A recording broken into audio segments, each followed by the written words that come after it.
What's up, everyone? It's Q from Retro Q Gaming, and here's a positive note that is on the up and up.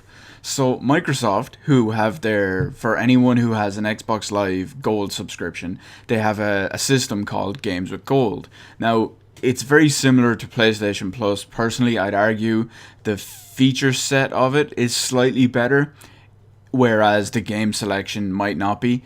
But the difference between Games with Gold and PlayStation Plus is on PlayStation Plus, you have access to any of the games that are in the Instant Game Collection as long as you have previously added them to your game collection queue and as long as you remain a PlayStation Plus member. The thing about Games with Gold is Games with Gold allows you to download and keep these games forever on the Xbox 360, even if your Xbox Live Gold subscription expires.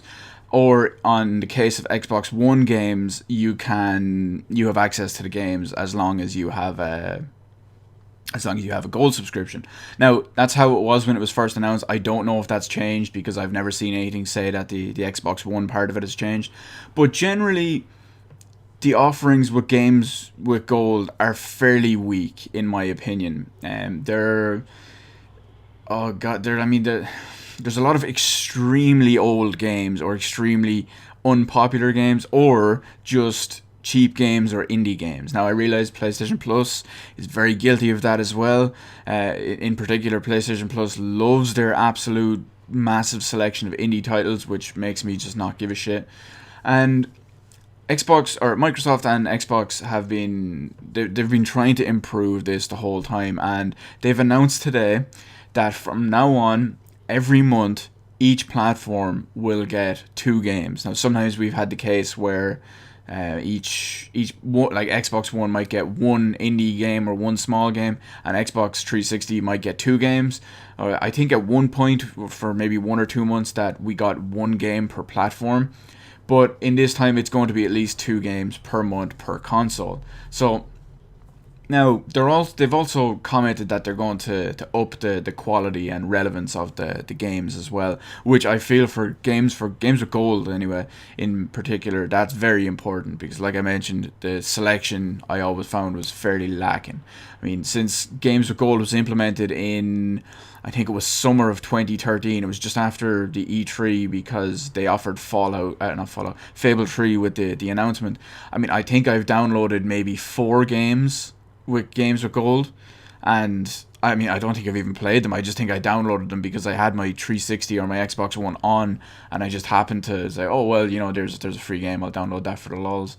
But with this particular one in July, they're going to add two relatively, pretty high profile games anyway, albeit a little bit old, but still fairly high profile. I'll go over them real quick anyway. So on Xbox One, you get Assassin's Creed 4 Black Flag, which is available from the entire month of July. Usually they're only available in halves, which is kind of strange, but it makes a bit more sense given the dates on these. So yeah, you get Assassin's Creed 4 Black Flag, which I hear was a pretty damn good Assassin's Creed game. Personally, I don't like Assassin's Creed anymore, and I don't play it and don't plan on playing it. But yeah, you get Assassin's Creed 4 Black Flag from July 1st to July 31st on Xbox One. You have a game that I've never heard of. It's probably some sort of small arcade game. It's called So Many Me, available on Xbox One from July 16th to August 15th. Now that's why I thought the date was a little bit strange, because usually they're to the first 2 weeks of the month and the second 2 weeks, whereas the Assassin's Creed was the first four, and now this is 4 weeks split over 2 months. And on Xbox 360, you get Plants vs. Zombies from the 1st to the 15th of July. Again, there's the 2 week thing kicking in. Plants vs. Zombies just reinforces my point. They're like cheap games. I realize that's a retail game, but I mean, is all I can say. And here's where it improves a bit more as well. Xbox 360, Gears of War 3, available July 16th to the 31st. I will probably connect up my 360 just to download Gears of War 3 during those 2 weeks, because even though I have Gears of War 3 and I used to love playing it online, specifically Horde, I used to absolutely love. But I'll possibly have it on there just in the odd chance I feel like throwing a little bit of a little bit of a gameplay action going on. But it's nice to see that it's improvement anyway. It's definitely needed, and it's pretty much been a long time coming. So here's hoping that we see a significant improvement over the next, I'll say the next 6 months, just to give them to the end of the year. I was going to say for the next year, just because 12 months and possibly something important we might hear next E3. But I'll just say to the end of the year anyway. It's getting more promising, and I don't know. I realize that the things like the PlayStation Plus Instant Game Collection and Xbox Live Games with Gold are kind of they're playing second fiddle. In the case of, say, Xbox Live, you're paying your gold subscription for, the main thing you're paying for is to play online and to use their servers. Now, while I do think that is, I'm not going to go massively into detail, but while I do quickly think this is inherently wrong, that they force you to pay for all the hardware and pay for all the games and then pay subscription fees just to play online. I will say that the Xbox Live servers are great. I've been using them since the original Xbox 180, and I can literally count the amount of times they've crashed on less than my two hands. So they have been. It's arguable to say that it's worth it, but in comparison to PlayStation Plus, Sony didn't charge for PSN on the PlayStation 3. It really showed. It was a fucking dire service, and it really they promised that when they announced the PS4 that the PlayStation Plus would require a subscription on PS4, and of course it did. And they promised they'd reinvest all that money into making it better, and at the same time they announced the Instant Game Collection kind of thing to kind of offset the fact. But yeah, PlayStation Plus is slightly, well, it depends. I don't want to say it's slightly better value, because it's really hard to say. Essentially, Games with Gold and the PlayStation Plus Instant Game Collection, they're just really softening the blow, if you will. So I don't particularly agree with either of. Actually, I don't agree with either of them. And I don't even agree with them the fact that they're giving you access to these games.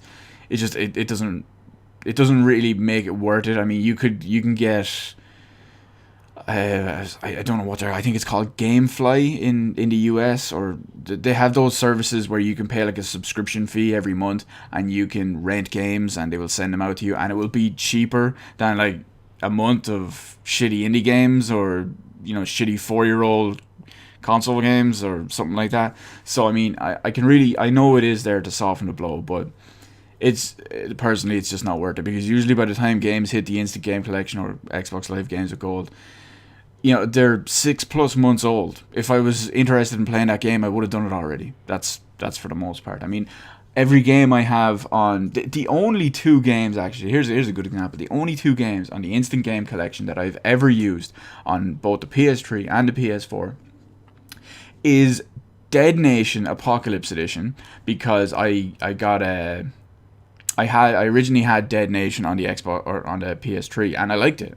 And then they released Dead Nation Apocalypse Edition, which is basically, it's the same game just with better effects, and it's not a remaster. It's just they've turned the graphics up, if you will.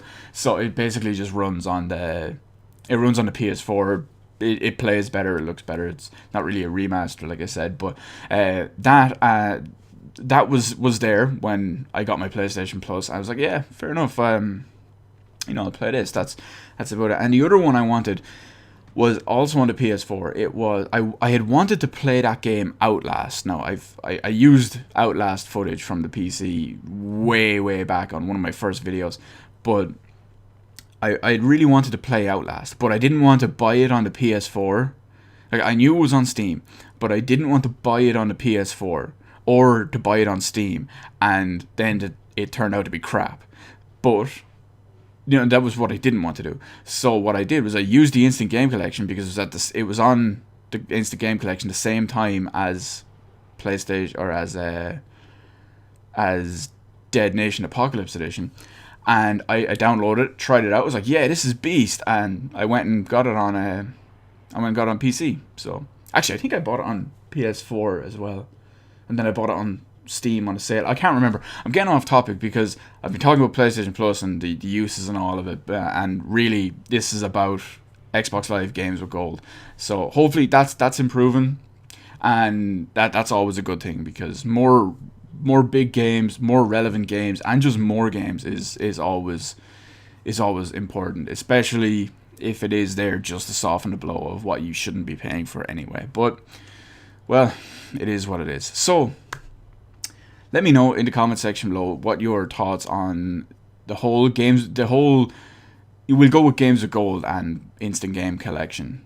The thoughts on those, that we all know they were added in just to soften the blow for paying for servers, especially in Sony's case, because they were announcing that the PlayStation Plus would require subscription. And also let me know about what you think of the new policies with Games with Gold.